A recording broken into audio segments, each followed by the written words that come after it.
मनोज जरांगे पाटील यांच्या शांतता रॅलीचा आज 5वा दिवस आहे। धाराशिवमध्ये ही रॅली आल्यानंतर प्रचंड असं मराठ्यांनी त्यांचं स्वागत केलेलं आहे। लाखोंच्या संख्येनं मराठ्यांचा आक्रोश या रस्त्यावर दिसतो आहे। तर दुसरीकडे मुंबईतल्या विधानसभा पावसाळी अधिवेशनात सत्ताधारी आणि विरोधक मराठा आरक्षणावरून घमासान दिसतोय आहे आणि अशा स्थितीमध्ये आता नेमकं मराठ्यांच्या पदरात काय पडणार असा प्रश्न आहे। आज ही गर्दी पाहिल्यानंतर असं वाटतं की यापूर्वी 4 ठिकाणी ज्या रॅली आणि सभा झाल्या त्यापेक्षा कितीतरी पटीने अधिक ही गर्दी आहे। कारण तुळजापूरहून धाराशिवकडे जाणारा हा जवळपास 5 किलोमीटरचा रस्ता पूर्णतः मराठ्यांनी व्यापून गेलेला आहे। प्रत्येकाच्या डोक्यावर भगवी टोपी आहे आणि प्रत्येक जण म्हणतात की आम्हाला आरक्षण पाहिजे आणि या आरक्षणासाठी मनोज जरांगे पाटील जी मागणी करतात त्यांना आमचा पाठिंबा आहे। पाटील, तुमचे हात दुखत असतील अभिवादन करून करून, एवढी मोठी गर्दी आज मी तुमच्यासोबत 5वा दिवस आहे। हिंगोली, परभणी, नांदेड, लातूर नंतर ही अभूतपूर्व गर्दी दिसते आहे। ही गर्दी हा आक्रोश आहे। दुसरीकडे सभागृहात सुद्धा घमासान सुरू आहे, केवळ तुमच्यामुळं, तुमच्या मागणीमुळं। माझ्या समाजापुढं माझं काय दुखत नाही, हात नाही, शरीर नाही। माझा समाज मला आशीर्वाद द्यायला आला, माझं सगळं दुखणं पळून जातं। मी उपोषणात एवढे माझे हाल झाले, माझे मला माहीत होते माझे काय हाल होते। मी कधी समाजात असन आणि कधी नसन असं मला वाटतं। या काय कधी मरण येऊन जाईल इतकं शरीर मला वेदना देतं। तरी पण मला समाज दिसला, मी हात असे केले आणि माझं काही दुखत नाही। माझा समाज मला दिसला की मी मोकळा होतोय। कारण मी या गोरगरीब मराठ्यांचे लाखानं करोडोनं असणारे लेकरं मोठे व्हावेत एवढंच माझं स्वप्न आहे। यांचे माझ्या समाजाचे पोरं मोठे व्हावेत हे स्वप्न आहे माझं।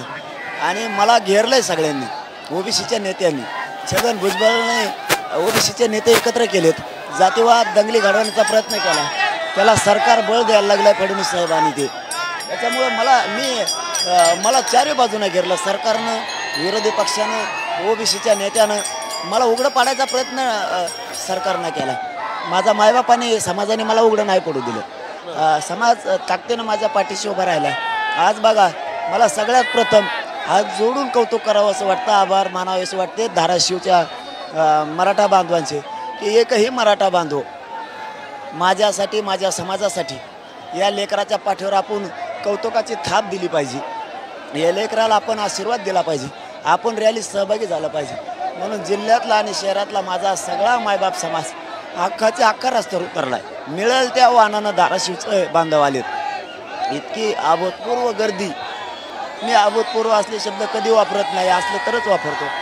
माझ्या समाजानं ठरवलं की याला बळ द्यायचं, याच्या पाठीशी भरायचं, आपलं लेकरू आहे। याने सगळं घरदार सोडलं, सगळं समाजाने याला उघड्यावर टाकायचं, सरकारनं टाकायचं ठरवलं।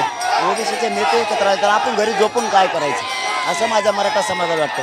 माझ्या मराठा समाजानं व्यवसायाला कुलप लावलेत, शेतातले कामं सोडून दिलेत आणि मिळेल त्या वाहनानं धाराशिवकडं माझा मराठा समाज धावत सुटला आहे। माझा मराठा ताकदीनं उसळला आहे। माझा मराठा समाज स्वतःच्या मुलाला न्याय मिळावा म्हणून कोणतीही कसर करत नाही आहे। जितका त्रास होईल तितका सहन करतो, जे हाल होतील ते सहन करायला लागला। पण ठरलेल्या ठिकाणाच्या दिशेनं स्वतःहून जसं आपले आईबापा आपल्याला माया लावून दुःखात असल्यावर जसं लेकराकडं पळतंय धावू मायानं, तसा माझा समाज ओक्साबोक्सी रडत धावत पळत धाराशिवकडं पळतोय की या लेकराला साथ द्यायची, या लेकराच्या पाठीशी राहायचं। माझा समाज मला म्हणतोय आणि सरकारलाही सांगतोय की आमच्या मनोज जरांगे आमच्या लेकराला उघडं पाडू नका, त्याला ओबीसीच्या छगन भुजबळच्या माध्यमातून त्रास द्यायचं काम करू नका। नसता आम्ही रस्त्यावर उतरू आणि शांततेत मराठा समाज लाखोच्या संख्येनं रस्त्यावर उतरला। माझं असं म्हणणं आहे की मला आज तरी असं वाटतंय की जिल्ह्यातला, धाराशिव जिल्ह्यातला आणि शहरातला एकही मराठा घरी नाही। तुमचं मायबापा हो, धाराशिवच्या मराठ्यांचं मनापासून आभार मानतो। तुमचं योगदान हा तुमचा मुलगा मनोज जरांगे वायाला जाऊ देणार नाही। तुमच्या लेकराला ओबीसीतून आरक्षण दिल्याशिवाय मेलं तरी मागे सरकारला। इकडे हा आक्रोश आहे तर तिकडे विधानसभा अधिवेशनामध्ये जबरदार एकमेकांवर आरोप प्रत्यारोप सुरू आहेत। तुम्ही असं म्हणाले होते की सत्ताधारी आणि विरोधकांनी दोन्ही मध्ये मराठे आहेत, त्या मराठ्यांनी एकत्र येऊन या मराठ्यांचं भलं करावं, पण एकमत होताना दिसत नाही.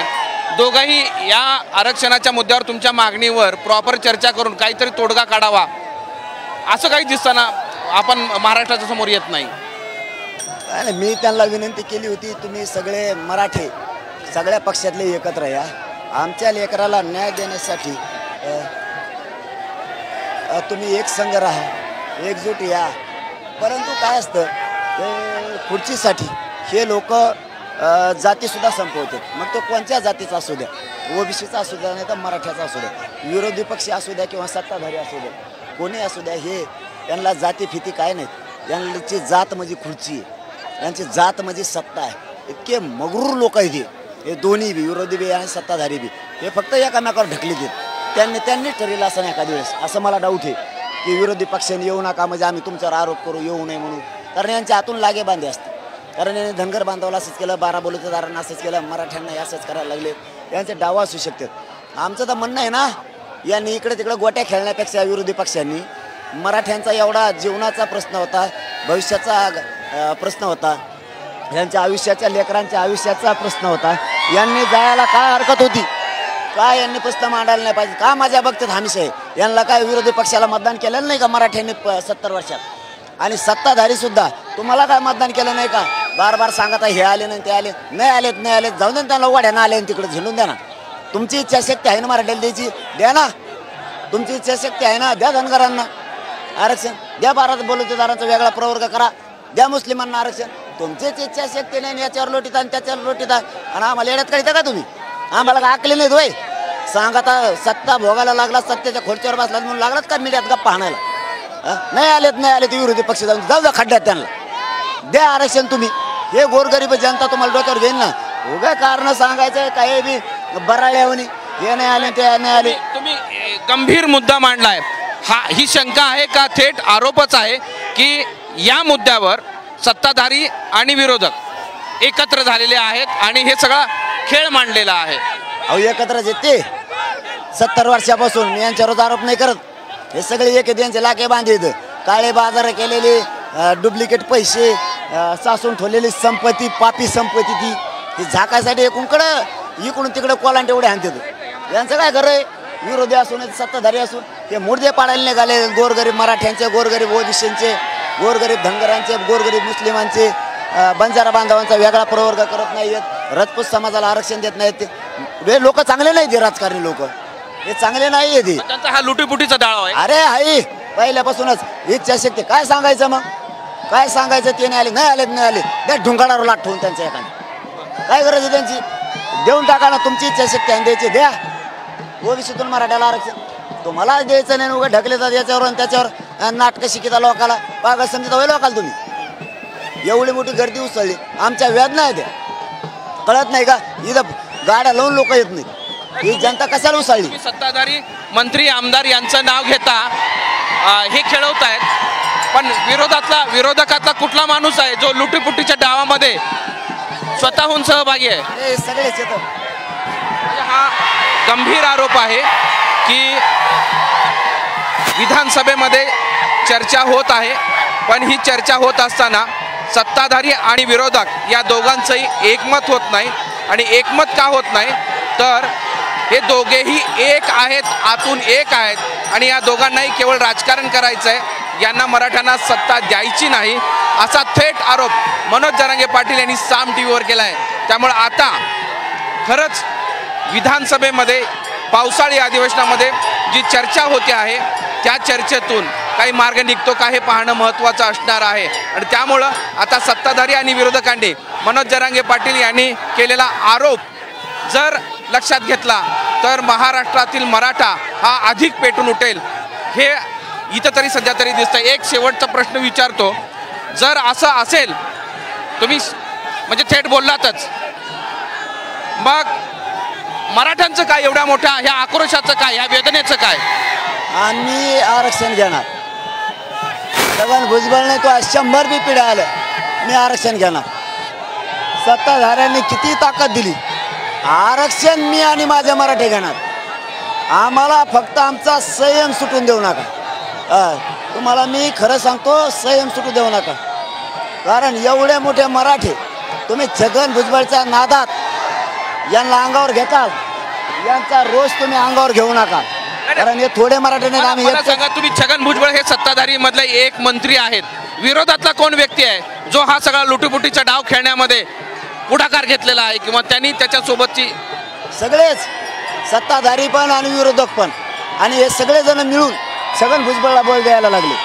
देवेंद्र फडणवीस साहेब विशेष करून यांना बळ द्यायला लागले, त्यांना मराठा संपवायला लागले. माझं म्हणणं आहे 50-55% मराठा आहे. मराठा जर तर लागला ना, एक बी सीट निवडून येऊन जाणार नाही राज्यातले. मला जातीपेक्षा काही कळत नाही. मी जातीचा कट्टर आहे आणि माझ्या कट्टर जातीला मी आरक्षणच मिळवून देणार आहे. त्यामुळं आता हा जो विषय मनोज जरांगे पाटील यांनी मांडलेला आहे, त्यावरून असं लक्षात येतं की आता मनोज जरांगे पाटील हे अधिवेशनामध्ये होणाऱ्या चर्चेवरून सुद्धा संतापलेले आहेत. मोहम्मद इरफानचा माधव सावरगावे, साम टीव्ही, धाराशिव.